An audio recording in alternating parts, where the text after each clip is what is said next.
కా కీర్తనలు 8, 3, 4 వచనాల్లో ఈ మాటలు మనం చదువుతున్నాం. నీవు నరపుత్రుని దర్శించుటకు వాడు ఏ పాటి వాడు. దేవుడు మానవాళిని దర్శించేటువంటి దేవుడుగా ఉన్నాడు. వాస్తవానికి చిన్నలైన వారు పెద్దవారి దగ్గరికి దర్శనానికి వెళతారు. వారిని దర్శించడానికి వెళ్ళినప్పుడు వారి దర్శనము దొరకడం కూడా మనకు చాలా కష్టం. కానీ పెద్దవారు, ఉన్నత అధికారంలో ఉన్నటువంటి వారు మనల్ని దర్శించడానికి రావడం అనేది జరగని పని. కానీ ఆశ్చర్యకరమైన విషయం ఏంటంటే, దేవాది దేవుడు అత్యున్నతమైన సింహాసనం మీద ఆసీనుడైన వాడు, దురోగాహనమైన తేజస్సులో అమరత్వం కలిగి నివసించే దేవుడు మనల్ని దర్శిస్తున్నాడంట. ఈ కీర్తనకారుడు అంటున్నాడు, నువ్వు నరపుత్రుని దర్శించుటకు వాడు ఏ పాటి వాడని దర్శిస్తున్నావు నువ్వు. 3వ వచనంలో చెప్పాడు, నీవు కలగజేసిన చంద్ర నక్షత్రములను నేను చూడగా నీవు మనిషిని జ్ఞాపకం చేసుకున్నటకు వాడు ఏ పాటి. అవి ముట్టుకో, మాకు కింద పెట్టు. నువ్వు కలగజేసిన చంద్ర నక్షత్రములను నేను చూడగా నువ్వు మనిషిని జ్ఞాపకం చేసుకుంటకు వాడే పాటివాడు. నిన్నటి దినాన్ని కూడా మనం చూసాము. అవి పరిమాణంలో చాలా పెద్దవి, ప్రభావంలో కూడా చాలా గొప్పవి. అవన్నీ కూడా దేవుని ఆజ్ఞకు లోబడతాయి. దేవుడు ఏదైనా మాట సెలవిస్తే కాదని చెప్పవు, సంపూర్ణ విధేయతతో ఉంటాయి. అలాంటి వాటిని దేవుడు దర్శించాడు అని అంటే దానికి ఒక అర్థం ఉంది. కానీ ఈ మనుషుడే పాటివాడు, తిరుగుబాటు చేసే స్వభావం కలిగినటువంటి వాడు, పాపంలో మునిగి తేలేటువంటి ఈ మనుషుని దేవుడు దర్శించడం ఏంటి? అది దావీదుకి అర్థం కాక ఈ ప్రశ్న వేస్తూ ఉన్నాడు, ఎందుకు దర్శిస్తున్నావు నువ్వని. ఈ రాత్రి మానవాళిని దేవుడు ఎందుకు దర్శిస్తాడు అన్న సంగతులు కొన్ని మీకు చెప్పాలని కోరుతా ఉన్నాను. చూడండి, మొట్టమొదటిగా లూకా సువార్త 19వ అధ్యాయం. లూకా సువార్త 19వ అధ్యాయం. లూకా సువార్త 19వ అధ్యాయం 43వ వచనం అందరికి కలిసి చదువుకుంటాం. ప్రభువు నిన్ను దర్శించిన కాలము నువ్వు ఎరగకుంటివి గనక నీ శత్రువులు నీ చుట్టూ గట్టుకట్టి ముట్టడి వేసి అన్ని ప్రక్కలను నిన్ను అరికట్టి నీలోనున్న నీ పిల్లలతో కూడా నిన్ను నేల కలిపి నీలో రాతి మీద రాయి నిలిచి ఉండనీయని దినములు వచ్చునని చెప్పాను. ఇది దేవుడు యెరూషలేమును దర్శించినటువంటి సందర్భాన్ని గురించి చెప్తున్నాడు. యెరూషలేం పట్టణాన్ని ఆయన పలుమార్లు దర్శించాడట. దర్శించడంలో ఉన్న ఉద్దేశం ఏంటి అని ఆలోచిస్తే 42వ వచనంలో చెప్పాడు, నీవును ఈ నీ దినమందైనను సమాధాన సంబంధమైన సంగతులు తెలుసుకునిన ఎడల నీకెంతో మేలు. దేవుడు ఎందుకు దర్శించాడు యెరూషలేముని పదే పదే? సమాధాన సంబంధమైన సంగతులు తెలుసుకోవాలని. ఏంటి సమాధాన సంబంధమైన సంగతులు అనంటే, మానవుడు దేవునికి విరోధంగా జీవిస్తూ ఉన్నాడు. మానవుడు దేవుని కోపానికి, ఆగ్రహానికి గురి అవుతూ ఉన్నాడు. దేవునికేమో కోపం చూపించడం ఇష్టం లేదు. మన మీద తన ఉగ్రతను కుమ్మరించడానికి ఆయన ఇష్టపడడం లేదు. దేవుడు అంటాడు, మీరు నాతో సమాధాన పడవచ్చు కదా, మీరు నాతో సమాధాన పడవచ్చు కదా, ఎందుకు నా ఆగ్రహానికి గురి అవుతారు? నా కోపానికి ఎందుకు మీరు గురి అవుతారు? ఎందుకు దేవుని కోపం యెరూషలేం మీదకి వచ్చింది అనంటే, ఎంతగా అది చెడిపోయిందంటే 41వ వచనం చూడండి, ఆయన పట్టణమునకు సమీపించినప్పుడు దానిని చూచి దాని విషయమై ఏడ్చి. దీన్ని బట్టి మనకేం అర్థమవుతుంది అనంటే, దేవుడు మన జీవితాల్ని పరిశీలిస్తున్నాడు. మన చెడిపోయిన జీవితాలని చూచినప్పుడు ఆయన బాధపడుతూ ఉన్నాడు, ఆయన ఏడుస్తూ ఉన్నాడు. ఆ పట్టణాన్ని చూచి అంటున్నాడు, ఇప్పటికైనా నీకు సమాధాన సంబంధమైన సంగతులు నీకు తెలిస్తే ఎంత బాగుండు, నాతో ఎలా సమాధాన పడాలో అన్నటువంటి విషయాలు నీకు అర్థమైతే ఎంత బాగుండు. 42వ వచనంలో, నీవును ఈ నీ దినమందైనను, అట్లీస్ట్ నౌ, ఇప్పుడైనా, అంటే దాని అర్థం ఏంటంటే ఎన్నోసార్లు నేను నిన్ను దర్శించాను, నీతో సమాధాన పడాలని నేను కోరుకున్నాను, కానీ నువ్వు గ్రహించలేదు. దేవుడు నిన్ను దర్శించిన కాలం నీవు ఎరగలేదు. కనీసం ఇప్పుడైనా నీకు తెలిస్తే బాగుండేది. మత్తయి సువార్త 23వ అధ్యాయం, మత్తయి సువార్త 23వ అధ్యాయం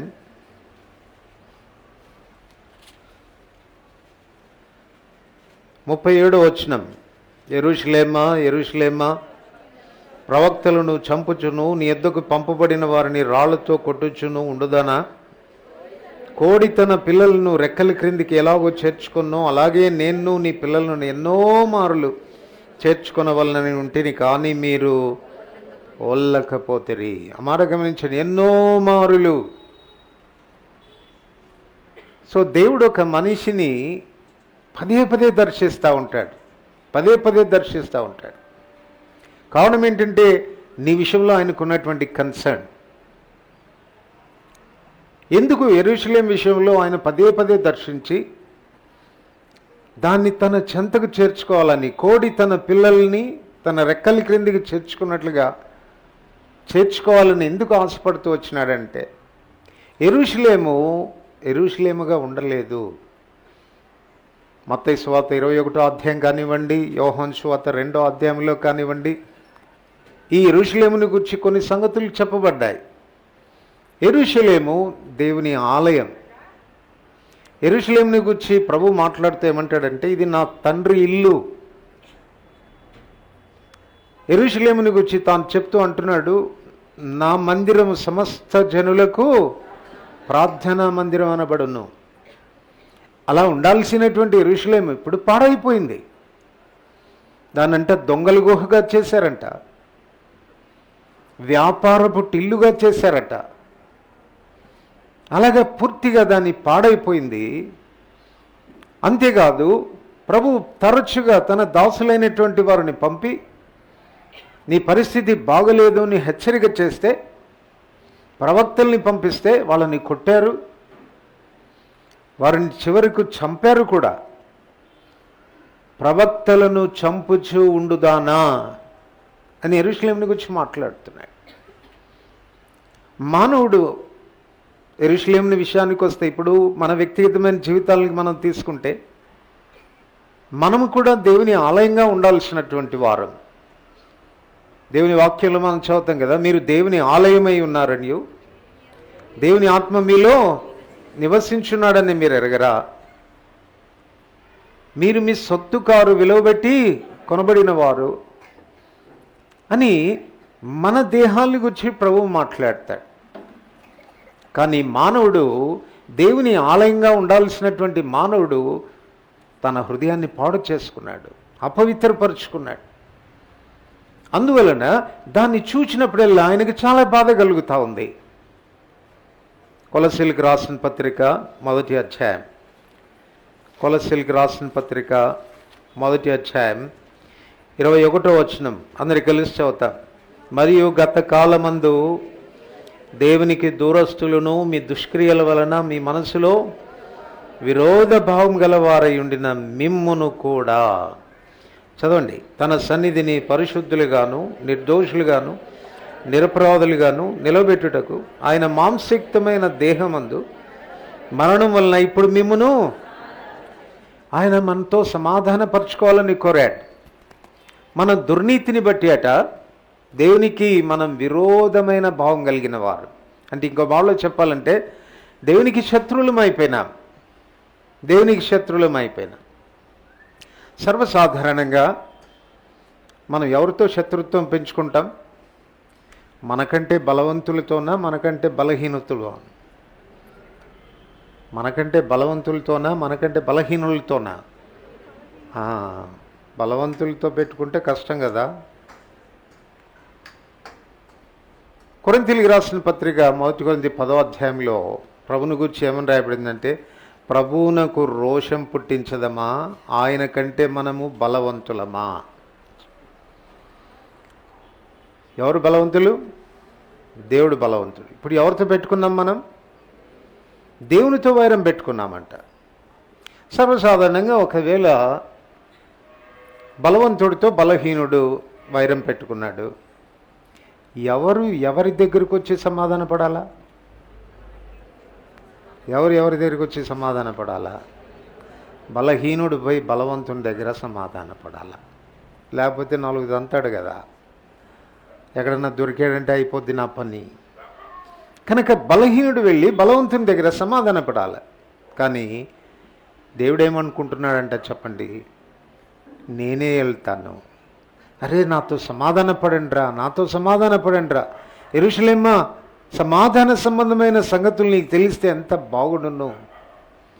ఎన్నిసార్లు నేను నిన్ను దర్శించాను, ఎన్నిసార్లు నీ చెంతకు వచ్చాను, ఎన్నిసార్లు నా రెక్కల క్రిందికి నిన్ను చేర్చుకోవాలని నేను ఆశపడ్డాను. కానీ నువ్వు రానొల్లకపోతివి. సో దేవునికి మనలో ఉన్న దుర్నీతిని బట్టి మనం దేవునికి విరోధమైనటువంటి భావం కలిగి ఉంటూ వచ్చినాం. దేవుడు చాలా బలవంతుడు, గుర్తుపెట్టుకోవాలి. ఒకవేళ మనము మన విషయంలో ఆయన ఆగ్రహిస్తే, ఆయన కన్నా కోపగిస్తే మనం తట్టుకోగలమా? యాకోబును గూర్చి ప్రభువు ఏమంటాడంటే, పురుగు వంటి యాకోబు అన్నాడు.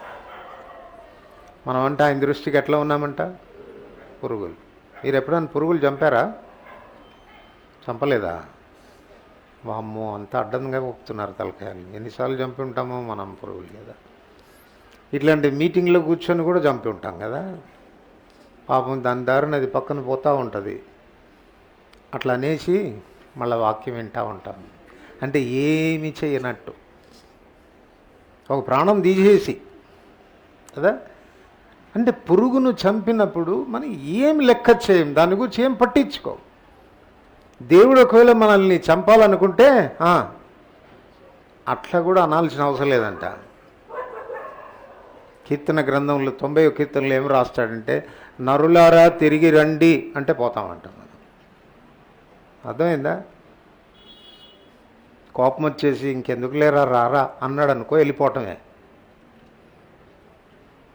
అంత బలవంతుడైన దేవుడు. అట్లాంటి దేవునితో మనం వైరం పెట్టుకొని ఎలా మనుగడ సాగించగలం చెప్పండి? ఎలా నెమ్మదిగా ఉండగలవు? ఎలా నీ జీవితాన్ని సమాధానంతో కొనసాగించగలవు?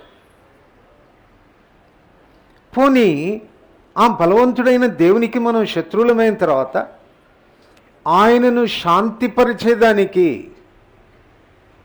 మనమేమైనా చేయగలమా? మన వల్ల ఏమన్నా అవుతుందా అనంటే, దేవుడు అది కూడా చూశాడంట. వీళ్ళు నన్ను శాంతిపరచడానికి, నాతో సమాధాన పడడానికి వీళ్ళ చేత కాదు, ఏమి చేసి నన్ను శాంతిపరచలేరు అని తెలుసుకున్నటువంటి దేవుడు. చూడండి, కొరింథీయులకు రాసిన 2వ పత్రిక 5వ అధ్యాయం. కొరింథీయులకు రాసిన 2వ పత్రిక 5వ అధ్యాయం 18వ వచనం. అందరు కలిసి చదువుతాం. సమస్తమును దేవుని వలనైనవి, ఆయన మనలను క్రీస్తు ద్వారా తనతో సమాధానపరుచుకొని ఆ సమాధానపరచు పరిచర్యను మాకు. సమస్తము దేవుని వలనైనవి అంటే దేవునితో మనం సమాధాన పడడానికి మన వల్ల ఏం చేత కాలేదు. దేవుడు ఒకవేళ మనతో సమాధాన పడాలంటే ఆయనకు చేతనవుతుంది, కానీ మనకు చేత కాదు. సమస్తము దేవుని వలనైనవి. మరి ఎలా చేశాడు? ఎలాగ సమాధాన పడాలని కోరుకున్నాడు అనంటే, క్రీస్తు ద్వారా తనతో సమాధానపరుచుకొనవలనని. క్రీస్తు ద్వారా తనతో సమాధానపరుచుకొనవలని. క్రీస్తు ద్వారా ఎలాగ సమాధానపరుచుకుంటాడు అనంటే, ఇప్పుడు చదవండి 19వ వచనం. 19వ, అదేమనగా దేవుడు వారి అపరాధములను వారి మీద మోపక క్రీస్తునందు లోకమును తనతో సమాధానపరుచుకొనుచు ఆ సమాధాన వాక్యమును మాకు అప్పగించాడు. సో దేవుడు వారి అపరాధములను వారి మీద మోపక ఎవరి మీద మోపాడు? క్రీస్తు మీద మోపాడంట. అంటే దాని అర్థం ఏంటో తెలుసా?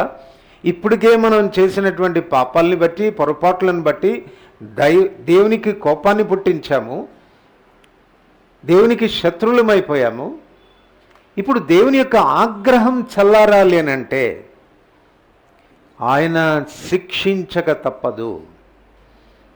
ఆయన మనల్ని శిక్షిస్తే కానీ తన కోపం చల్లారదు. అయితే దేవునికి మనల్ని శిక్షించడం ఇష్టం లేదు, మనతో సమాధాన పడాలని కోరుతున్నాడు. అందువల్ల ఏం చేశాడంటే తన కుమారుడి మీద మన పాపాలన్నీ మోపి మనకు బదులుగా తన కుమారుని శిక్షించాడు. అందుకే యెషయా 12వ అధ్యాయంలో చదువుతాం, యెహోవా నువ్వు ఆగ్రహపడితివి, కోపపడితివి, నీ కోపం చల్లారెను. ఎట్లా చల్లారంది మానవాళి మీద ఉన్నటువంటి కోపం అంటే తన కుమారుడైన యేసుక్రీస్తు ప్రభువారిని మనందరికీ బదులుగా ఆయన శిక్షించడం ద్వారా, ఆ సిలువకు అప్పగించడం ద్వారా ఆయన ఆగ్రహమంతా కూడా ఆయన మీద చూపించడం ద్వారా ఇది మనతో సమాధాన పడేదానికి ఆయన దారిని ఏర్పాటు చేశాడు. ఇంకో మాటలో చెప్పాలంటే దుర్నీతే దేవుని కోపానికి కారణమైంది కనుక మానవాళిని దుర్నీతి నుంచి విడిపించేదాని కొరకు తన కుమారుని వినియోగించాడు. 2 కొరింథీ 5వ అధ్యాయం 21వ వచనం కలిసి చదువుకుంటాం. ఎందుకనగా మనం ఆయన యందు దేవుని నీతి అగునట్లు పాపమెరుగని ఆయనను మన కోసము, ఈ మాట చాలా గొప్ప మాట, పాపమెరుగని ఆయనను మన కోసము పాపిగా చేశాను అంటే బాగుండేది, కానీ ఏమని రాశాడు? పాపముగా చేశాను. కల్వరి శిలువలో యేసుక్రీస్తు ప్రభువారిని మనందరి దోషములను బట్టి తన్ను శిక్షించాల్సిన పరిస్థితి వచ్చినప్పుడు యేసు ప్రభువారు ఏమైపోయాడంటే చెప్పండి, మన పాపాలన్నీ తన మీద మోపినప్పుడు ఆయన పాపం అయిపోయాడంట. పాపం ఎరుగని వాడు పాపంగా చేయబడ్డాడు. అందుకే తండ్రి అయినటువంటి దేవుడు తన చేయి వదిలిపెట్టేసింది. ఏ పాపితో తండ్రి అయినటువంటి దేవునికి సంబంధం ఉండదు. తన సొంత కుమారుడైనా, అద్వితీయ కుమారుడైనా, అమితంగా ప్రేమించే కుమారుడైనా ఆయన పాపంగా చేయబడినప్పుడు తండ్రి అయిన దేవుడు తన చేయి వదిలిపెట్టేశాడు, తన ముఖాన్ని తిప్పేసుకున్నాడు. అందుకే ఆయన బాధపడుతూ చెప్పాడు, నా దేవా నా దేవా నన్నేలా చేయబడనాడైతివి. సో అట్లు పాపముగా చేయటం ద్వారా మనం నీతిగా తీర్చబడుతూ ఉన్నాం. ఇందుకొరకే యేసుక్రీస్తు ప్రభువారిని కల్వరి శిలువలో ఆయన శిక్షించవలసినటువంటి అవసరత వచ్చింది. ఇప్పుడు ఆ రీతిగా మన కోపమంతా తన మీద తీర్చుకొని ఇప్పుడు మళ్ళీ ఏమంటున్నాడు ఆయన? చదవండి 20వ వచనం. కావున దేవుడు మా ద్వారా వేడుకున్నట్టు మేము క్రీస్తుకు రాయబారులమై దేవునితో సమాధానపడుడని క్రీస్తు పక్షంగా మిమ్మును, కావున మా ద్వారా దేవుడు వేడుకొనినట్టు. ఎవరిని వేడుకోవాలండి? బలహీనుడు బలవంతున్నా, బలవంతుడు బలహీనున్నా? బలహీనుడు బలవంతుడు నేను వేడుకోవాలి. కానీ ఎవరు వేడుకుంటున్నారంట? దేవుడే మా ద్వారా వేడుకుంటా ఉన్నాడు. ఒరే ఇప్పటికైనా సమాధాన పడండిరా అని దేవుడు వేడుకుంటూ ఉన్నాడంట. ఆ మాట గమనించండి. 6వ అధ్యాయం 1వ వచనం. 6వ అధ్యాయం, కాగా మేము ఆయన తోడి పనివారమై మీరు పొందిన దేవుని కృపను వ్యర్థం చేసుకొనవద్దని మిమ్మును బతిమాలుకొనుచున్నాము, వేడుకొనుచున్నాము. ఏం మాట్లాడివి? ఎవరెవరిని బతిమలాడుకోవాలా? ఎవరెవరిని వేడుకోవాలా? తండ్రి అయినటువంటి దేవుడు మనం తనతో సమాధానపడడానికి అవసరమైన పనులన్నీ చేసి క్రయం చెల్లించి తన సొంత కుమారుని కూడా కల్వరి శిలువలో వధించి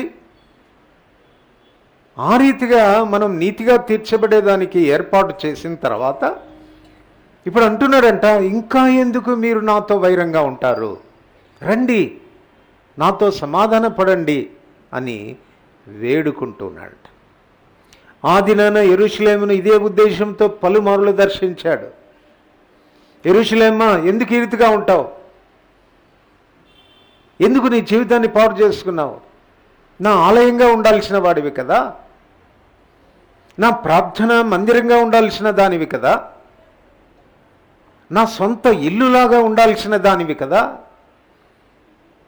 అయ్యో ఇంతగా పాడు చేసుకున్నావే, వద్దు ఈ స్థితి నీకు, రా నా చెంత చేర్చుకుంటాను అని కోడి తన రెక్కల క్రిందికి చేర్చుకునేటట్లుగా ఆయన అనేక మార్లు చేర్చుకోవడానికి ప్రయత్నం చేస్తే కూడా యెరూషలేము ఒప్పుకోలేదు, యెరూషలేము లోబడలేదు, యెరూషలేము ఆయన మాటకు విధేయత చూపించలేదు. అందువలన రాబోతున్నటువంటి భయంకరమైన దేవుని తీర్పు యెరూషలేము మీదకి దేవుడు చూచి, యేసు చూచి ఏడ్చాడంట. అయ్యో ఇంత భయంకరంగా రాబోతా ఉంది, ఈ దినానైనా నువ్వు సమాధాన సంబంధమైన సంగతులు తెలుసుకుంటే నీకెంత మేలు, కానీ ఇవి ఇప్పుడు నీ కనులకు మరుగు చేయబడ్డాయి. ఒక దినం రాబోతుంది, ఆ దినాన రాతి మీద రాయి నిలిచి ఉండనీయని దినాలు వస్తాయి. చరిత్రలో అక్షరార్థంగా నెరవేర్చబడింది. AD 60లో రోమన్ అనేటువంటి చక్రవర్తి, రోమా చక్రవర్తి టైటస్ అనేవాడు యెరూషలేము మీదకి దండెత్తి వచ్చి యెరూషలేమును పాడు చేసి యెరూషలేము మందిరాన్ని అగ్నిచేత కాల్చివేశాడట. ఎప్పుడైతే మందిరం కాలిపోయిందో, మందిరం బంగారం చేత పొదిగించబడి ఉంది, ఆ బంగారం అంతా కరిగి పునాదుల్లోనికి వెళితే ఆ బంగారాన్ని తీసుకోవడానికి వీళ్ళు పునాదులతో సహితం పెకిలించారట. దేవుని మాట అక్షరార్థంగా నెరవేరింది. రాతి మీద రాయి నిలిచుండని దినాలు వస్తాయి. అందువలనే ఆ పట్టణాన్ని చూచి ఏడ్చాడు. అయ్యో నీ మీదికి రాబోతున్న శాపం ఎంత గొప్పదిగా ఉంది, నువ్వు ఎందుకు ఆ శాపాన్ని ఎదుర్కోవాలి, నాతో సమాధాన పడవచ్చు కదా, నాతో సమాధాన పడవచ్చు కదా. పలు మారులు యెరూషలేమును ఆయన దర్శించినా కూడా ప్రభు దర్శించిన కాలం యెరూషలేము ఎరగలేదు. ఈ రాత్రి ప్రభు నిన్ను కూడా దర్శిస్తూ ఉన్నాడు. ఆయన దర్శించడంలో నీ విషయంలో ఆయన కలిగి ఉన్న కన్సర్న్ ఒకసారి అర్థం చేసుకో. ఎటువంటి ప్రేమ నీ విషయంలో ఆయన కలిగి ఉన్నాడో అర్థం చేసుకో. నువ్వు నశించడం ఆయన ఇష్టం కాదు, దైవోగ్రతకు నువ్వు గురి కావడం ఆయన ఇష్టం కాదు, రాబోతున్నటువంటి దేవుని తీర్పులోనికి నువ్వు రావడం ఆయన ఇష్టం కాదు. అది ఎంత భయంకరమైందో భవిష్యత్ జ్ఞాని అయినటువంటి దేవుడు చూచి ఈ రాత్రి నిన్ను దర్శించి నిన్ను హెచ్చరిక చేస్తూ ఉన్నాడు. రా నాతో సమాధానపడు, నువ్వేమి చేయాల్సిన అవసరం లేదు, సమాధాన పడేదాని కొరకు నా కుమారుని సైతం నేను బలిగావించాను, రక్తాన్ని చిందించాను, నువ్వు నీతిమంతునిగా చేయాలని, నిన్ను నీతిమంతునిగా చేయాలని, నా దైవోగ్రతను నువ్వు తప్పించుకునేటట్టుగా చేయాలని నా కుమారుని సైతం బలిగావించాను. నువ్వు ఒకవేళ రాగలిగితే, ప్రభా ఇదిగో ఉన్న పాటును వస్తున్నాను స్వామి, నన్ను కనికరించు అని నువ్వు ప్రార్థించగలిగితే, ఈ దినాన దేవుడు నిన్ను నీతిగా తీర్చి దైవోగ్రతకు నువ్వు పాత్రుడు కాకుండా నిన్ను కాపాడేదానికి దేవుడు నిన్ను పిలుస్తూ ఉన్నాడు. సో యెరూషలేమును ఎందుకు దర్శించాడు అనంటే సమాధాన పడుతుందేమో అని ఆయన పిలుస్తూ వచ్చినాడు. కానీ యెరూషలేము రానుల్లకపోయింది. ఇక్కడ ఒక విషయం మనం గుర్తించాలా. ప్రభువే చెప్పాడు కదా, కోడి తన పిల్లలను రెక్కల క్రిందికి చేర్చుకున్నట్లు నేను మిమ్మల్ని చేర్చుకోవాలని అనుకున్నాను. ఇక్కడ ఒక విషయం మనం గుర్తించాల్సిన విషయం ఏంటంటే, గద్ద రావడాన్ని కోడి చూచి ఏం చేస్తుంది చెప్పండి, ఏం చెప్తుంది? మీరు ఎక్కడైనా చూసారే ఇలాంటి వింత కోడిని? ఒక్కొక్క పిల్లను జుట్టు పట్టుకొని లాక్కొని రెక్కల క్రిందికి వేసుకోవడం చూసారా మీరు ఎక్కడన్నా? ఏం చేస్తుంది చెప్పండి కోడి? రెక్కలు విప్పుతుంది, కేకలు వేయడం ప్రారంభిస్తుంది. అంతేగాని ఒక్కొక్క పిల్లను తీసుకొని తన రెక్కల క్రిందికి చేర్చుకోదు. ఈ రాత్రి కూడా ప్రభు తన రెక్కలు విప్పి కేకలు వేస్తూ ఉన్నాడు. ప్రమాదంలో ఉన్నావు, రా నా చెంతకు. అంటే దాని అర్థం ఏంటంటే దేవుడు మన స్వచిత్తం మీద ఆయన దాడి చేయడు, నీకు సెల్ఫీలు ఇచ్చాడు, ప్రమాద హెచ్చరిక చేస్తాడు, రమ్మని ఆహ్వానిస్తాడు, భయంకరమైన పొరపాట్లో ఉన్నామని తెలియచేస్తాడు.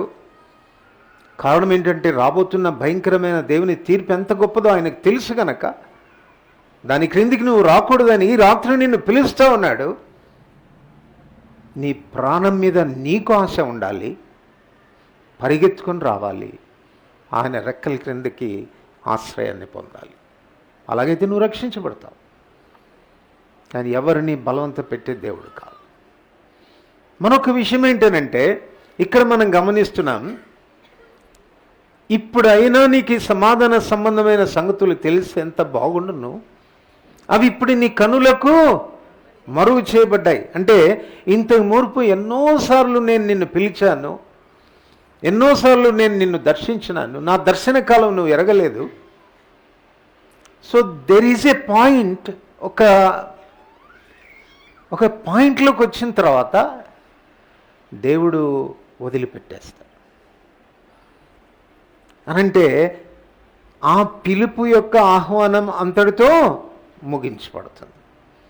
పిలుస్తాడు, పిలుస్తాడు, ఓపికగా పిలుస్తాడు, దీర్ఘశాంతంతో పిలుస్తాడు, పదే పదే దర్శించి పిలుస్తాడు. నువ్వు ఆయన పిలుపుకు, ఆయన దర్శన కాలానికి స్పందించకుండా అలాగే నీవు మొండిగా వెళుతూ ఉంటే ఓ దినం రాబోతుంది, అవన్నీ కూడా నీ కన్నులకు అంధత్వాన్ని కలగచేసి గుడ్డివాడివి అయిపోతావు. ఇక మారు మనుష్య పొందే అవకాశం నీకు దొరకదు, నీ హృదయం కఠినమైపోతుంది. దైవ తీర్పుకు నీవు సిద్ధం కావాల్సిందే. అటువంటి పరిస్థితి రాకమునిపే నువ్వు దర్శించాలి, ప్రభువును ఎదుర్కోవాలి. ఆదికాండం 6:3 అదే చెప్తాడు కదా, నా ఆత్మ నరులతో ఎల్లప్పుడూ వాదించు. ఈ రాత్రి నీతో వాదిస్తున్నాడు, నా ప్రియుడ ఎందుకు ఆ రీతిగానే ఉంటావు, వద్దు సుమా, రానా చెంతకు, జీవితాన్ని పాడు చేసుకోవద్దు అని హెచ్చరిక చేస్తూ వాదిస్తున్నటువంటి దేవుడు ఒక దినం సైలెంట్ అయిపోతాడు. వీడికి చెప్పి లాభం లేదు, ఎన్నిసార్లు హెచ్చరిక చేసినా లోబడ్డం లేదు, నేను ఇక మాట్లాడను, హెచ్చరిక చేయను అని మౌనంగా అయిపోయేటువంటి దినం ఒక దినం రాబోతుంది. యెరూషలేము విషయంలో అదే జరిగింది. ఏమి ప్రయోజనం, ఆయన ఏడ్చి ఏమి ప్రయోజనం, నీ కొరకు చింతపడి ఏమి ప్రయోజనం, ఆయన చెంతకు నువ్వు రానప్పుడు. సో ప్రభు చెంతకు తగినకు వెళ్ళా, తగిన సమయంలోనే కృప ఉండగానే ప్రభు చెంతకు రావాల్సినటువంటి అవసరత ఉంది. యెషయా గ్రంథం 55:6-7 మాట చెప్తాడు, ప్రభు సమీపంగా ఉండగా ఆయనని వేడుకొనుడి. ఇంకో మాట, ప్రభు దొరుకు కాలమందు ఆయనను వెతుకుడి. గుర్తుపెట్టుకోండి, దొరికే కాలం ఉంది అని అంటే చెప్పండి, దొరకని కాలం, అన్ సీజన్ కూడా రాబోతుంది. ఆ దినాన్ని నువ్వు వెతికినా నీకు ఆయనకు దొరకడు. ఏశావును గుట్టి అదే మాట చెప్పబడింది కదా, ఏశావు ఆ తర్వాత ఆశీర్వాదం పొందగోరి కన్నీళ్లు విడిచుచు శ్రద్ధతో వెతికాడంట. కానీ మారు మనసు పొందే అవకాశం తనకు దొరకక విసర్జించబడ్డాడు. గుర్తుపెట్టుకో, ఇది దొరికే కాలం ఆయన. రెండవది, ఆయన నీకు సమీపంగా ఉన్నాడు. ఇప్పుడు సమీపంగా ఉండగా ఆయనను వేడుకో. ఒకవేళ సమీపంగా ఉన్నప్పుడు వేడుకోకపోతే ఒక దినం వస్తుంది నీకు దూరం అయిపోతాడు, వెతికినా కనపడ్డు, దొరకడు ఆయన. అలాంటి పరిస్థితులు నీ జీవితంలో రాకమునిపే ప్రభు చింతకు నువ్వు రావడం, ప్రభుతో సమాధాన పడడం అవసరమైనటువంటి విషయం. ఎంత దయగల దేవుడు ఆలోచించండి. మనం ఆయనతో సమాధాన పడేటువంటి స్థితి మనకు లేకపోగా, మనం ఏమి చేసి ఆయనతో సమాధాన పడేటువంటి పరిస్థితి లేకపోగా, సమస్తం ఆయన వల్లే కలుగుతాయనే సంగతి తెలుసుకున్నవాడే మనతో సమాధాన పడడానికి తన కుమారుని సైతం సిలువలో అప్పగించడానికి ఇష్టపడి తను బలిగావించినటువంటి దేవుడు ప్రేమతో ఆహ్వానిస్తున్నాడు, బతిమలాడుతున్నాడు, నా బిడ్డ రా, నా చెంతకు రా. అందుకే ఇప్పుడు కొరింథీయులకు రాస్తూ అపోస్తలుడైన పౌలు ఏమంటున్నాడంటే, మీరు పొందిన ఈ కృపను వ్యర్థం చేసుకోవద్దని బ్రతిమలాడుతూ ఉన్నాము. 2వ వచనంలోకి వచ్చేసరికి అంటాడు, ఇప్పుడే మిక్కిలి అనుకూలమైన సమయం, ఇదే రక్షణ దినం. ఇక్కడ కూర్చున్న వాళ్ళల్లో ఇంకా ఎవరైనా నువ్వు ఇంకా పాపంలో కొనసాగుతూ ఉంటే గుర్తుపెట్టుకో, దేవునికి శత్రువుగా ఉన్నావు. నువ్వు దేవునికి శత్రువుగా ఉండి భవిష్యత్ జీవితంలో నువ్వు నెమ్మదిగా నీ జీవితాన్ని కొనసాగించలేవు. భయంకరమైన దేవుని తీర్పు నీ మీదకి వచ్చినప్పుడు తట్టుకోలేవు. ఆ విషయాన్ని చూచిన దేవుడు నీ కొరకు ఏర్పాటు చేసి నిన్ను ఆహ్వానిస్తూ ఉంటున్నాడు. రా ఆయన చెంతకు. కోడి తన రెక్కల క్రిందికి వచ్చినట్లుగా, పిల్లలు రెక్కల క్రిందికి పరిగెత్తుకుని వచ్చినట్లుగా ఆతురపడాల. మీరు చూడండి, తల్లి కోడి రెక్కలు విప్పి కేకలు పెడుతున్నప్పుడు, ప్రమాదాన్ని సంకేతాన్ని ఇస్తున్నప్పుడు నిశ్చింతగా ఆడుకుంటా వచ్చే పిల్లలు చూసారా మీరు? రెక్కల క్రిందికి గంతులేసుకుంటా ఎగురుకుంటా వచ్చే పిల్లల్ని చూసారా? ఎట్లా వస్తాయంటే పడిపోతుందేమో, అది కాళ్ళు ఇరిగిపోతాయేమో, అంత ఆతురపడి ఆ రెక్కల క్రిందికి వస్తుంది. ఈ రాత్రి కూడా నువ్వు అలాంటి ఆతురత రావాలి, నీకు అలాంటి ఆతురత రావాలి. ఎందుకు అలాంటి ఆతురత మనకు రావాలి అంటే ప్రాముఖ్యంగా 2 కారణాలు మనం చెప్పుకోవచ్చు. ఒక కారణం ఏంటి అనంటే, మన మరణం ఎప్పుడు మనకు తెలీదు కాబట్టి. ఈ రాత్రి ఇక్కడ కూర్చుని ఉన్నావు, ఇంటికి పోయే లోపల ఉంటావో లేదో అన్నటువంటి భరోసా లేదు కదా. మరణం అనేది నీ జీవితం మీదకి రాకపూర్వమే దేవునితో సమాధాన పడాల్సినటువంటి అవసరత నీకుంది. రెండో విషయం ఏంటంటే, రోమీయులకు రాసిన పత్రిక 11వ అధ్యాయం, రోమీయులకు రాసిన పత్రిక 11వ అధ్యాయం 25వ వచనం అందరి కలిసి చదువుతాం. రోమ 11:25.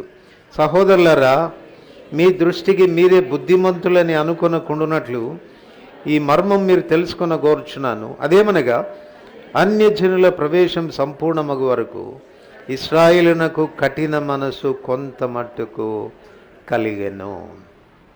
ఇక్కడ మనం గమనిస్తే, అన్యజనులైనటువంటి మనకు రక్షణ దయచేయడానికి దేవుడు ప్రస్తుత కాలాన ఇశ్రాయేలీలకు డోర్ మూసేశాడంట. వాళ్ళకి కఠిన మనసు కలుగజేశాడు, వాళ్ళు ఎరగకుండా చేశాడు. వాళ్ళకు డోర్ మూసి మనకు డోర్ తెరిచాడు. అన్యజనుల సంఖ్య సంపూర్ణమగు వరకు, ఇది భయాన్ని గొల్పించే విషయం. అన్యజనుల్లో దేవుడు ఒక సంఖ్య పెట్టుకున్నాడంట. ఇంతమంది వచ్చిన తర్వాత ఏం చేస్తాను, అన్యజనులకు డోర్ మూసేసి ఎవరికి తెరుస్తాను, ఇశ్రాయేలుకి తెరుస్తాను అని అనుకున్నాడు. ఇప్పుడు ఉదాహరణకు ఒక 500 మందిని అన్యజనుల్లో నుండి రక్షించుకోవాలని అనుకున్నాడు అనుకుందాం. ఇప్పటికే 499 మంది రక్షణ పొందేశారు, అంటే వెళ్ళిపోయారు లోపలికి ప్రవేశం. ఎంతమంది ప్రవేశించాలా? ఒక్కడ ప్రవేశిస్తే డోర్ మూసేస్తాడు. మీరు ఆలోచించండి, దేవుని సువార్త ఎన్ని మీడియాల ద్వారా, ఎన్ని విధానాల్లో సువార్త ప్రకటించబడతా ఉంది. ఎక్కడో ఒక చోట, ఏ దేశంలోనో ఎవడైనా సువార్తకు విని ప్రతిస్పందించి ఇదిగో ప్రభా నేను పాపిని అన్నాడనంటే డోర్ మూసేస్తాడు. ఎందుకంటే సంఖ్య సంపూర్ణమైపోతా ఉంది. ఆ సంఖ్య సంపూర్ణం కాక మునుపే, అందుకే అంటాడు, బలత్కారులు దేవుని రాజ్యాన్ని స్వతంత్రించుకున్నారు. బలత్కారులు అంటే బలత్కారులు దేవుని రాజ్యంలో జొరబడుతున్నారంట. చదవండి, లూకాసు వార్త 16వ అధ్యాయం, లూకాసు వార్త 16వ అధ్యాయం 16వ వచనం అందరికి కలిసి చదువుతాం. యోహాను కాలం వరకు ధర్మశాస్త్రమును ప్రవక్తలను ఉండిరి. అప్పటి నుండి దేవుని రాజ్య స్వార్త ప్రకటించబడుచున్నది. ప్రతివాడును ఆ రాజ్యములో ఎట్లా జొరబడాలా? బలవంతంగా జొరబడాల కదా. మనకు మీటింగు సరైన ప్లేస్ లేదు కదా, అప్పుడప్పుడు మధ్యలో మేము కొంచెం అడ్జస్ట్ చేయగానే జ్వరబడే వాళ్ళని చూశాను నేను. ఇక్కడ ప్లేస్ బాగున్నట్టుంది, వెళ్ళిపోదాం, ఇక్కడ కూర్చుందామని ఆతురపడి వచ్చి కూర్చుంటున్నారు. మిమ్మల్ని తప్పుపట్టడం లేదు, నేను అలా ఉండాలని చెప్తున్నాను. మరి మీటింగ్ ప్లేస్లో జ్వరపడుతున్నావు కానీ దేవుని రాజ్యంలో జ్వరపడుతున్నావా? ఆ రాజ్యం డోర్ మూసైపోతున్నాడు. ఆ దినం సమీపించబోతా ఉంది. ఎందుకంటే ఆయన సంఖ్య పెట్టుకున్నాడు. అన్ని జనుల్లో ఇంతమంది రక్షించబడితే చాలు, మూసేద్దాం అనుకున్నాడు. ఆ సంఖ్య సంపూర్ణం కాబోతా ఉంది. ఆలస్యంగా ఉంటే, నిర్లక్ష్యంగా ఉంటే, రేపు చూద్దాంలే, ఎల్లుండి చూద్దాంలే అని వాయిదా పద్ధతిలో నీ జీవితాన్ని కొనసాగిస్తూ ఉంటే, పదే పదే పరిశుద్ధాత్మ దేవుడు నీతో మాట్లాడుతూ ఉంటే, నిన్ను సంధిస్తూ ఉంటే, అజాగరూకతగా ఉండవద్దని హెచ్చరిక చేస్తూ ఉంటే, నాతో సమాధాన పడు అని ప్రభు నిన్ను ఆహ్వానిస్తూ ఉంటే, నిర్లక్ష్యమైనటువంటి వైఖరితో నీ జీవితాన్ని కొనసాగిస్తే, ఒక దినం మూయబడిన తర్వాత నువ్వు ఏడ్చి ప్రలాపించి ఏమీ ప్రయోజనం లేదు. నాకు తెలుసు కదా, మత్తయి సువార్త 25వ అధ్యాయంలో, ఇదిగో పెళ్లి కుమారుడు, ఆయన ఎదుర్కొని రండి అనంటే పాపం వెళ్ళారు. కానీ కొంతమంది దివిటీలు వెలగడంలే. వాళ్ళు అనుకున్నారంట, పర్వాలేదులే మనం షాప్కి వెళ్ళి ఆయిల్ కొనుక్కొని మళ్ళీ మన దివిటీలు వెలిగించుకొని వద్దామని. ఈలోగా ఏమైపోయింది, డోర్ మూసేశాడు. డోర్ మూసేసిన తర్వాత వాళ్ళు వచ్చి తలుపు తడుతున్నారు. అయ్యా, ఇంతకాలం వేచి ఉంది మీ కొరకే స్వామి, నిన్ను చూడాలనే, నీ చెంత ఉండాలనే ఆశపడి వచ్చాము స్వామి, తలుపు తీశాడండి తలుపు. గుర్తుపెట్టుకో, వన్స్ ఆయన మూసాడంటే ఎవరు తీలేరు. వన్స్ ఆయన మూసాడంటే ప్రవేశ ద్వారం ఈ రాత్రి తెరవబడి ఉంటుండగా ఆలస్యం చేయి. మాకు యెరూషలేము పట్టణం చేసిన పొరపాటే నువ్వు చేయవద్దని ఈ రాత్రి ప్రభు హెచ్చరిస్తా ఉన్నాడు. ఈ రాత్రి నిన్ను దర్శించడానికే ఈ రాత్రి ఇక్కడికి వచ్చాడు ప్రభు. దర్శన కాలం ఎరుగు, నీ విషయంలో ఆయనకున్న కన్సర్న్ ఎరుగు, నీ విషయంలో ఆయన కలిగి ఉన్న పట్టింపు ఎరుగు. నిర్లక్ష్యమైన వైఖరితో వెళ్ళిపోవద్దు. ప్రభా కనికరించు అని ఒక చిన్న ప్రార్థన చాలు. పాపినయ్యా నేను, అందుకే నేను నీకు దూరం అయిపోయాను. నాలో ఉన్న దుర్నీతిని బట్టి నీకు శత్రువుగా మారిపోయానయ్యా, కనికరించు స్వామి. నీతో శత్రువుగా ఉండి నేను ఏ రీతిగా మనుగడ సాగించగలను? ఇదిగో రాత్రి నీ చెంతకు వస్తున్నాను, నీతో సమాధాన పడాలని వస్తున్నాను. ఇది నీ ప్రార్థన అయితే నీవు ధన్యుడవు, ధన్యురాలుగా చేయబడతావు. అందుకు ప్రభు నిన్ను దర్శిస్తా ఉన్నాడు. లూకా సువార్త 10వ అధ్యాయం. లూకా సువార్త 10వ అధ్యాయం.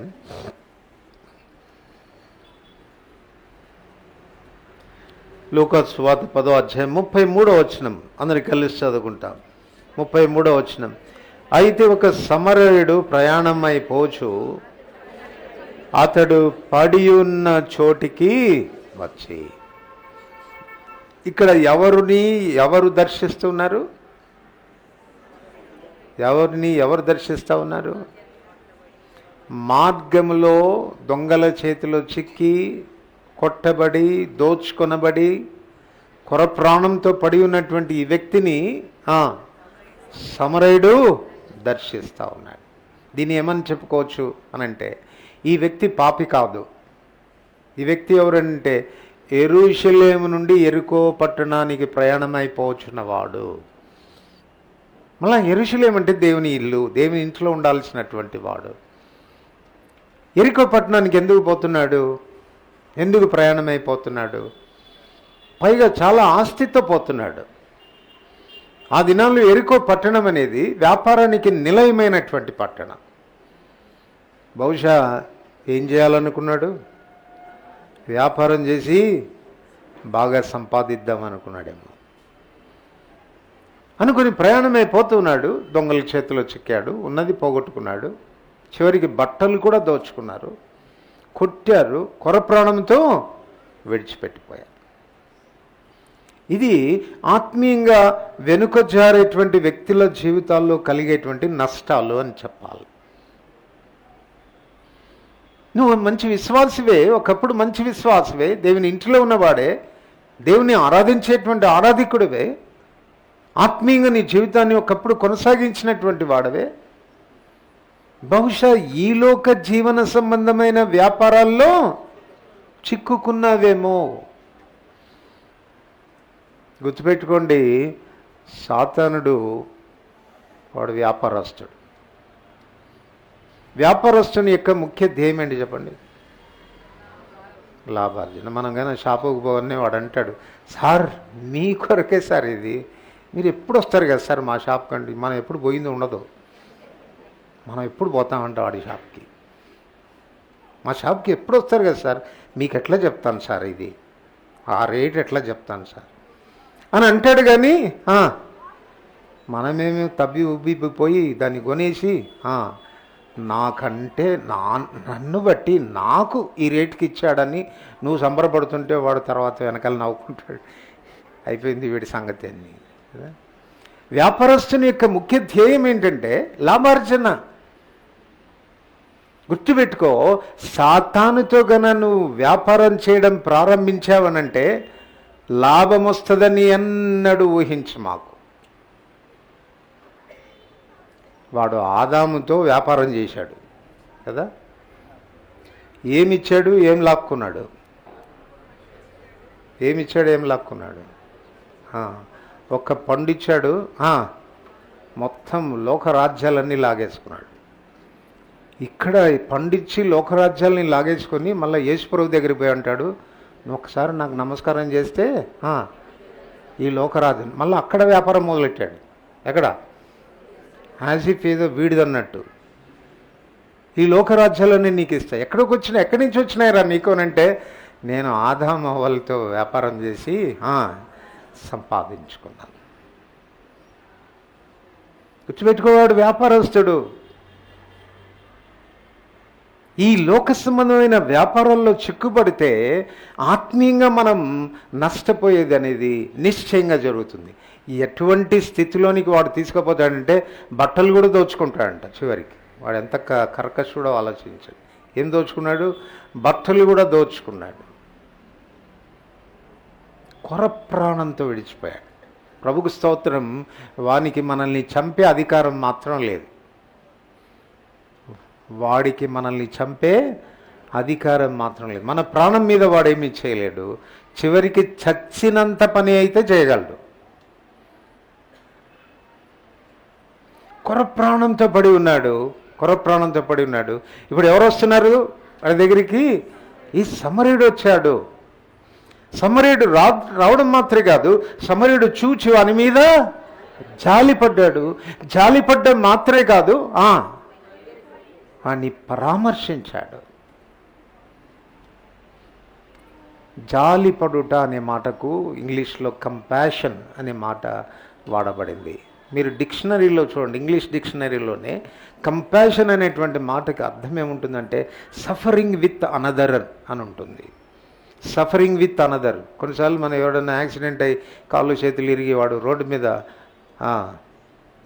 నానా తంటాలు పడుతుంటే అయ్యయ్యో పాపం అంటారు చూసి, అది కాదు జాలంటే.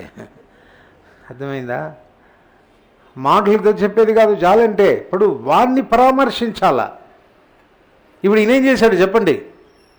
వాడి దగ్గరికి పోయాడు, వాని గాయాలు కట్టాడు. తన దగ్గర ద్రాక్షారసం ఉంటే నూనె పోసి గాయాలు కట్టాడు. గాయాలు కట్టిన తర్వాత వాడు నడవలేని పరిస్థితి ఉంటే తన గాడిద మీదకి వాణ్ణి ఎక్కించాడు. ఈయన నడిచాడు, పూటకుళ్ళ ఇంటికి చేర్చాడు.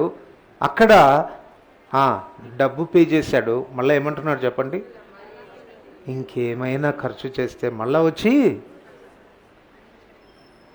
మన ప్రభువు కూడా ఇలాగా దారి తప్పిన వాళ్ళను, వెనకజారిన వారిని, ఆత్మీయంగా పతనమైన వారిని, ఆత్మీయంగా బ్యాంక్రప్ట్ అయిపోయినటువంటి వారిని, కొర ప్రాణంలోనికి వచ్చి కొట్టుమిట్టాడుతున్నటువంటి విశ్వాసులను ప్రభు దర్శించాలని కోరుతున్నాడు. బహుశా ఈ రాత్రి అలాంటి స్థితిలో ఉన్నావేమో.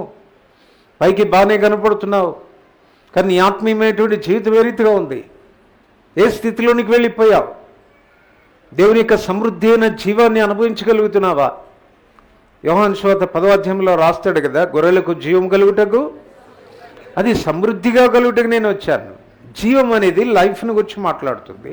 అంటే మన బ్రతకడాన్ని గురించి మాట్లాడుతుంది. సమృద్ధి అయినటువంటి జీవమే కార్యాచరణకు, జీవించడానికి, ప్రభు కొరకు సేవించేదానికి అవసరమైనటువంటి శక్తిని ఇస్తుంది.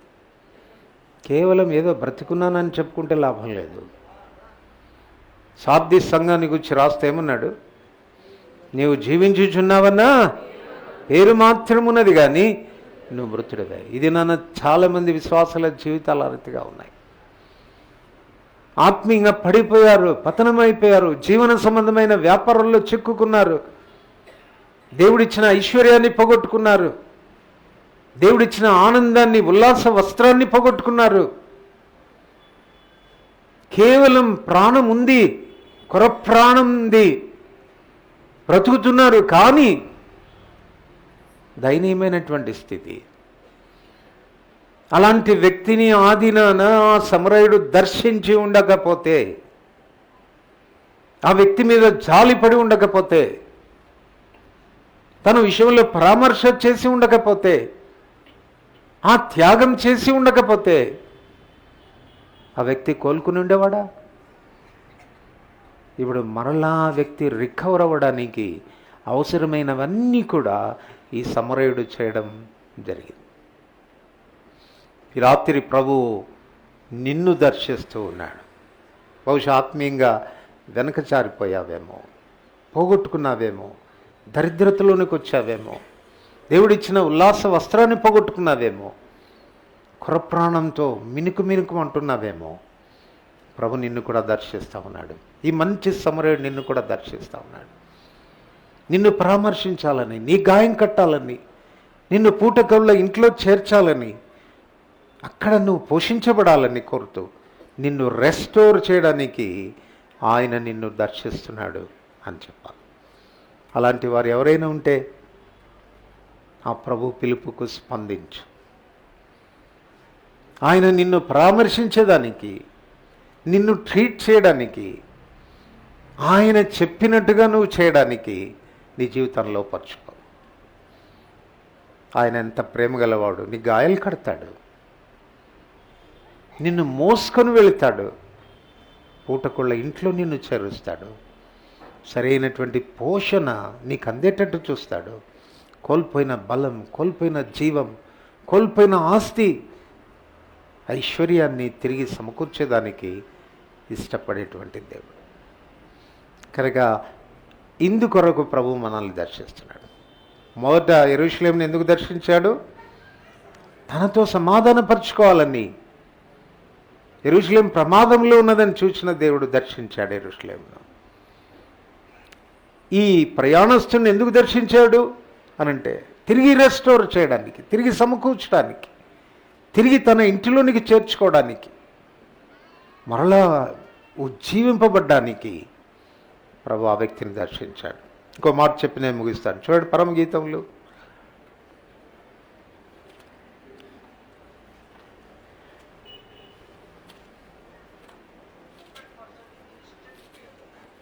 పరమగీతములు 5వ అధ్యాయం 2 నుండి 4 వచనాలు. పరమగీతములు 5వ అధ్యాయం 2 నుండి 4 వచనాలు కలిసి చదువుకుంటాం. నేను నిద్రించితేనే గాని నా మనస్సు మేల్కొనున్నది. నా సహోదరి, నా ప్రియురాల, నా పావురమ, నిష్కళంకురాల ఆలకింపుము. నా తల మంచుకు తడిసినది, నా వెంట్రుకలు రాత్రి కురియ చినుకులకు తడిసినవి. నాకు తలుపు తీయమనుచు నా ప్రియుడు వాకిలి తట్టుచున్నాడు. నేను వస్త్రం తీసివేసి తిని నేను మరలా ధరింపనేలా. నా పాదములు కడుక్కొంటిని, నేను మరలా వాటిని మురికి చేయనేలా. తలుపు సందులో నా ప్రియుడు చేయించగా నా అంతరంగం అతనిళ్ళ జాలి కొనెను. నా ప్రియునికి తలుపు తీయ లేచి తిని నా చేతుల నుండి, నా ప్రియుల నుండి జటామాంసి గడిల మీద స్రవించను. నా ప్రియునికి నేను తలుపు తీయునంతలో అతడు వెళ్ళిపోయాడు. ఇక్కడ షూలమ్మితిని ప్రభువు దర్శిస్తున్నట్లుగా మనం చూస్తాం. షూలమ్మితి మన వ్యక్తిగతమైన జీవితానికి అన్వయించుకోవచ్చు, షూలమ్మితిని మన సంఘ జీవితానికి కూడా అన్వయించుకోవచ్చు. ఇప్పుడు మనం వ్యక్తిగతంగా మనం ఒకవేళ ఈ విషయాన్ని తీసుకుంటే షూలమ్మితి ఎలాగుందంటే చెప్పండి, ఎలాగుంది? కాళ్ళు కడుక్కుంది, పై వస్త్రం తీసివేసింది, మంచం మీదకి ఎక్కింది, నిద్రపోవడానికి సిద్ధపడుతూ ఉంది. ఈలోగా బయట నుంచి పిలుపుని పడుతూ ఉంది.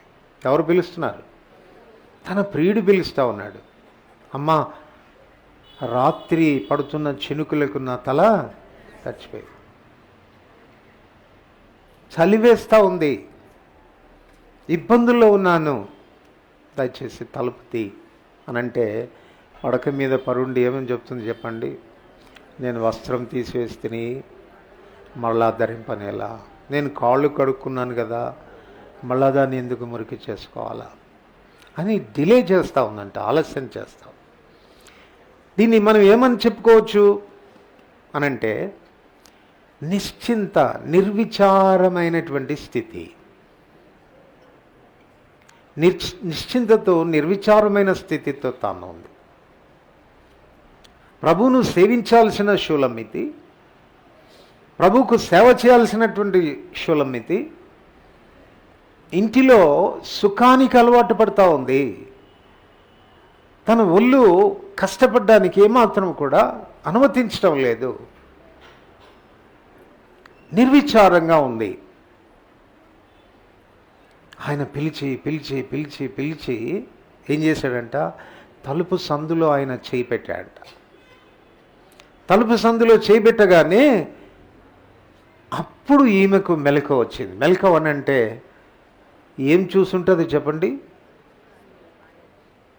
ఏం చూసుంటుంది? ఆయన చేతి గాయం కనపడింది. నిన్నెంత ప్రేమించాను, నీ కొరకు ఎంతగా నేను క్రయం చెల్లించాను. ఎప్పుడైతే ఆ గాయం చూసిందో తన ప్రియుని మీద ప్రేమ పుట్టుకొచ్చింది. వెంటనే లేచి వచ్చి తలుపు తీయడానికి ప్రయత్నం చేసింది. కానీ అంతలోపలే ఆయన వెళ్ళిపోయాడు. వెళ్ళిపోయిన తర్వాత ఇప్పుడు వెతకడం ప్రారంభిస్తూ ఉంది.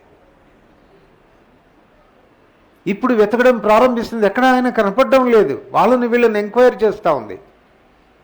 అయ్యా, నా ప్రియుడు కనపడ్డా, అయ్యా నా ప్రియుడు కనపడ్డా. కొంతమంది ఏమో కొట్టారంట కావలి వాళ్ళు, మిస్అండర్స్టాండ్ చేసుకున్నారా అవన్నీ. ఈ రాత్రి పూట నువ్వు తిరగడం ఏంటి? బహుశా అన్నిదా భావించి ఉంటారేమో. ఆమెను కొట్టారు, గాయపరిచారు. కానీ తాను మాత్రం వదిలిపెట్టలేదు. ఆయన వెతుకుతూనే వెళ్ళింది, వెతుకుతూనే వెళ్ళింది. కొంతమంది అన్నారు, ఏమి ఇంత పిచ్చి నీకు ఆయన మీద? మాకు కూడా చాలామంది ప్రియులు ఉన్నారు, కానీ మా ప్రియుని కన్నా మీ ప్రియుని యొక్క విశేషము ఏంటి అని అంటే అప్పుడు చెప్తా ఉంది ఆయన ఎవరో. దీన్ని బట్టి మనకేం అర్థమవుతుందంటే ఆయనను గురించి ఎరుకలేంది కాదు, ఆయనను గురించి బాగా ఎరిగినటువంటి స్త్రీ, ఆయనను సేవించాల్సినటువంటి స్త్రీ సుఖాన్ని కోరుకుంటా ఉంది. ఇది నాన్న చాలామంది క్రైస్తవుల పరిస్థితి ఇది కాదా? ప్రభువును సేవించాల్సిన వారు, ఆయనకు సేవ చేయాల్సినటువంటి వారు, ఆయన కొరకు ప్రయాసపడాల్సినటువంటి వారు సుఖాన్ని కోరుకుంటున్నారు, బయటికి రావడంలే ఇండ్లలో నుంచి.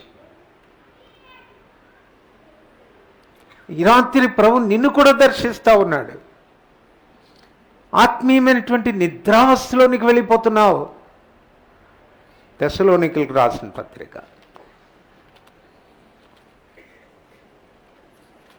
తెస్సలోనికలకు రాసిన మొదటి పత్రిక 5వ అధ్యాయం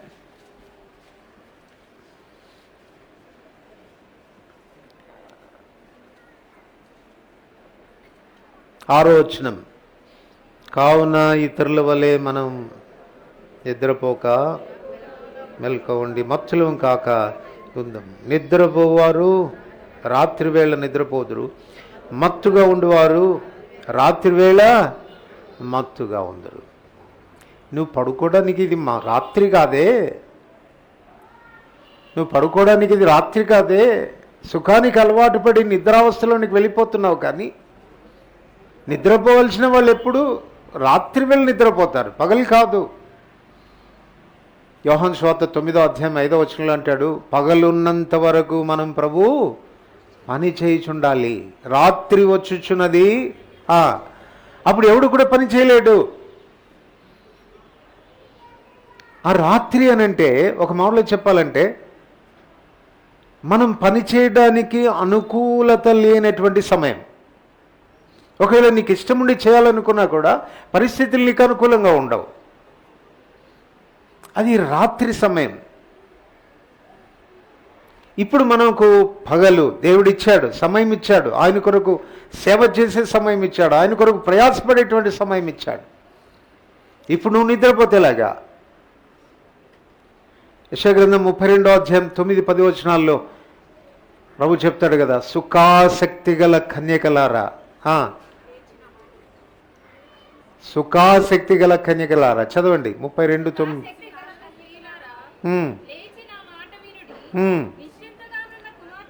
నిశ్చింతగా ఉన్న కుమార్తెలారా, నా మాట వినుడి. నిశ్చింత గల ప్రియులారా, ఇక 1 సంవత్సరమునకు యానివర్సరీ వస్తుందో కాదు,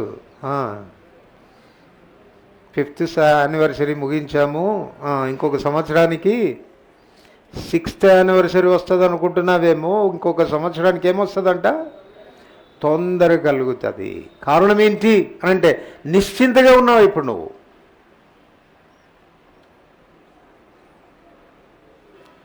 కనుక మేల్కొందాం, సమయం లేదు మనకు.